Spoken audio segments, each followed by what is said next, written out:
Important একটা topic, 5 star important topic. সবাই মনোযোগ দিবা। আচ্ছা, প্রশ্ন করতেছো, সবগুলাই প্রশ্ন করতেছো, এখানে কিন্তু কোনো উত্তর নাই। বি বার খেয়াল করছো? তাহলে এখানে কি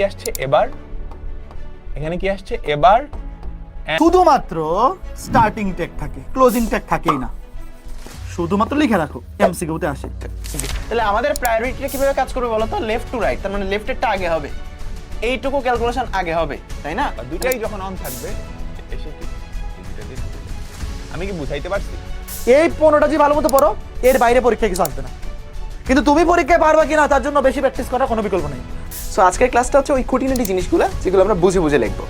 ওকে, সবগুলো টাইপকে অ্যানালাইসিস করে 176টা এমসিকিউ বাছাই করছি, যে এই 176টা এমসিকিউ তুমি যদি সলভ করো, তুমি কনফিডেন্ট থাকতে পারবা নিজের উপর।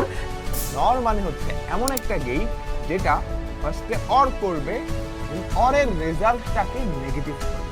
লেফট টু রাইট ক্যালকুলেশন যখন হবে সেটা বুঝে যাবে শুরুতেই, বাট যখন তোমার এই জায়গাতে লেফট টু রাইট ক্যালকুলেশন হবে ভাই, সে তো প্রথমে এই ক্যালকুলেশনটুকুর মধ্যে দেখবে না